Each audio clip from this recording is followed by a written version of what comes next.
Okay, so y'all heard girl and you hear immature. Immaturity is a very unattractive thing. You don't want to deal with an immature woman, but that's not what he meant. When he's saying that, there is a part of a woman, and I have these conversations with my friends, and my friends have changed my perspective about like how to approach relationships with men. Are your friends single? Are they married? And there is a certain softness that you get with a woman, like that youthful, unburdened softness from a woman that you get. That's the girl side that he's talking about. That I'm just like I can lay down all of the things that burden me every day because I know this man has me. I know that I can rely on him. I know that he's going to be there.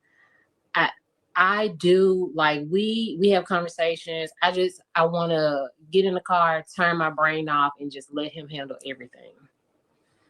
That and there's a lightness to a woman when she can experience that. There is this certain jovialness when she can experience that with a man, and we can just laugh and be really girly and be silly because we're not burdened with things. Sounds like a Disney So fantasy. that's what he's talking about. He's not talking about this goofy little girl that don't know nothing about nothing. We want to be around a man that makes life so comfortable that we can just Fantasy be like, we can just breathe. movies. Y'all want to know why I'm not in my feminine on these panels? I can't trust none of y'all. I don't know y'all like that. No, you're not in your feminine because that's who you are. You can't fake femininity. You're either feminine or you're not. You can't turn it on and turn it off. My burdens are still here. I'm not unburdened by men here. I'm not.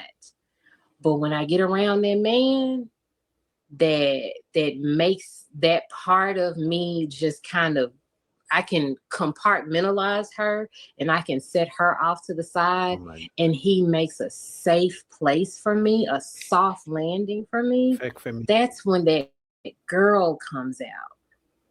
So I hope you understood me. I know that other nigga ain't gonna understand me. Perfectly Who's the fine. other We do nigga? not have to have these type of conversations.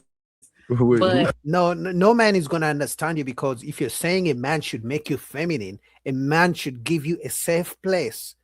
How about a man having a safe place for him to feel masculine? Do you hear how weird that sounds? She should give me a safe place to be masculine enough so I can provide for her. You that isn't that crazy? Imagine men start telling women, I'll start providing if you make me feel safe. I'll be a provider. I'll pay all your bills if you make the environment safe enough for me to be a provider and be in my masculine energy. That sounds so dumb. They use that excuse of a man should make me feel safe so I can be feminine in order to get away with being a bitch. If you know what, like being bitchy. So she's going to be bitchy the whole time. And if you try to hold her accountable, all she's going to say, you didn't make me feel safe. You didn't make me feel feminine. like, But I think who's that not gonna understand? Farrakhan explained it pretty well for me anyway. So I hope that clears it up. But I definitely heard it differently. Who is that other nigga? Why can't we just be men on the panel? Like, Hey, first of all, It's a divide and conquer this tactic. the funny thing about it. You don't have to trust anybody on the panel because we're not trying to date you. You need to respect the fact that we have different opinions. The problem is a lot of y'all women on these panels, you want to be treated like somebody like a girlfriend. We're not in relationships. We're just adults having conversations. And there's no trust is needed because you don't need to trust us. We're just talking. You can go home and live your life. You don't need to trust me. You just need to respect my opinion and I respect your opinion. But all that this other nigga shit, listen, sweetheart. Y'all gotta stop being mad disrespectful because behind the scenes it'd be a whole different case. Like we all men, we all here. We don't have to talk to each other like that. That other nigga, who you talking about? What other nigga? Like that's mad disrespectful. She was talking to David Robson. Don't expect softness from women on this panel. We don't need to be soft. You all just be respectful. Femininity from women on this panel. Need to be soft. Just be respectful. So you want the part of women that is very feminine on these panels. Hold on, I hear from you guys all the time. You all always want that you should be feminine, y'all. No, we just want you to be in the conversation. We know you can't be that. We're not asking. We don't need. You don't need to be soft to have a conversation. Hold on. One mic, y'all. This is all I'm gonna say. We don't need your softness in the conversation, Ms. Boheme. That's not what we're requiring. You need that from us. We just need women that can listen and can articulate their views without getting their feelings every time we have a conversation. That has nothing to do with being soft. Exactly. That has nothing to do with being feminine. That just has something to do with being a good communicator. Exactly.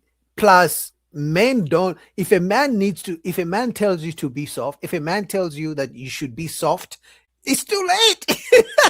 It's not like she's 10 years old that somebody's trying to fix her and mold her.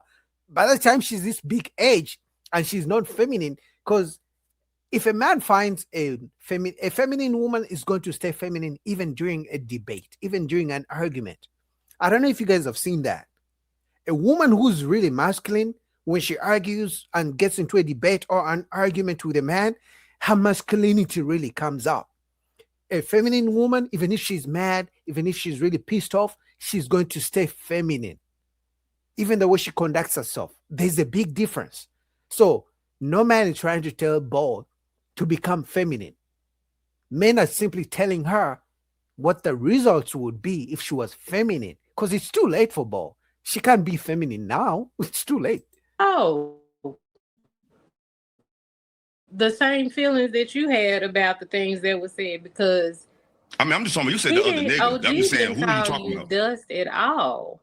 I'm saying, but who's the other nigga? Because the last time I was on a panel before Perlin, you had a long ass apology to me behind the scenes. Hold on. We can't hear both of y'all. That's why I chose the camera, sweetheart. Because let's keep the same energy we do behind the scenes. You can't control your emotions right now. I'm just not fake. Y'all be fake as hell. No, you can't control your emotions, sweetheart. I'm just real. You fake as hell. Because when someone is speaking, you have to constantly interrupt. That is impulse control issues, sir. So that is why I chose to interrupt, because that is your emotion. That is what you do. That is you do it to every single person, especially. All right. So why you apologize to me last time I saw you? You get emotional. So why you apologize to me last time I saw you? Why you apologize to me? You. Why you do that? For what? Tell me, because last time I seen you, Illa, let me tell you, Illa, I'm sorry. I still fuck with you. I ain't even, I'm still. You said all that shit. You said all that shit. I didn't ask you to say that. So don't be brand new in front of the camera, sweetheart. I'll keep the same energy behind the scenes in front. I ain't never tell you none of that. Tell the people would you like for me to tell the people what I messaged? No, because it's not about that. You just don't be talking to me like I'm some nigga and then be apologetic behind the scenes. Just keep the same energy. Hold on. Control yourself. Act like a man. Act like a big, strong man and control your emotions, because you all are logical, right? And women are emotional. So what I messaged Illa after the disagreement that we had on the panel, that he still doesn't see where he could have held some type of accountability, was I messaged him. I do not remember apologizing for anything, because there was nothing. We was actually behind. It wasn't even a message. It was before. I don't understand why you can't control yourself. You said it in the backstage. I don't understand why you can't control yourself. You're gonna be a man. Be a big, strong man. Be a logical man and not emotional. She's patronizing him. So listen to the way she's talking to him. The disrespect. Oh my God, Miss Mariam, I don't care. She could listen to 1,000 Shahrazad Ali's. It wouldn't change. It's too late. She's 40 something. I don't know. It's too late. You can't change her now. That's who she is. I don't remember apologizing. I hate saying that I didn't do something. Now, if I had anything to apologize for, it is how I came at him, and I probably could have said something better to land with him, but I think that he wouldn't have gotten it anyway. However, I did message him, and I'm like, I do actually respect your views about the Black community, but when it comes to the views about the issues between men and women, we're like, I wish that he would listen. I wish that we could get on the same page, but unfortunately, he does not like to listen to women. So I did. I wanted to pay him his respect, and I did that strategically because I feel like if you tell people something positive about how you view them, something that you understand and like about them, maybe they might want to listen to you and your opinions. And I wanted to get him to understand that I was communicating effectively with him.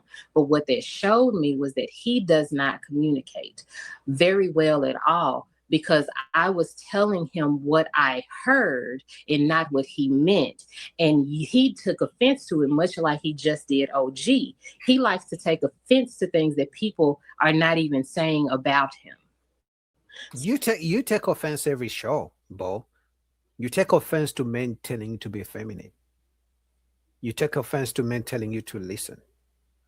You took offense to men holding you accountable. But the fact now you're trying to pick on this guy, yet he's claiming you apologized already. I don't know if it's true or not. And trying to patronize him by calling him, be a real man, be a logical man. That shit pissed me off, I'm going to be honest.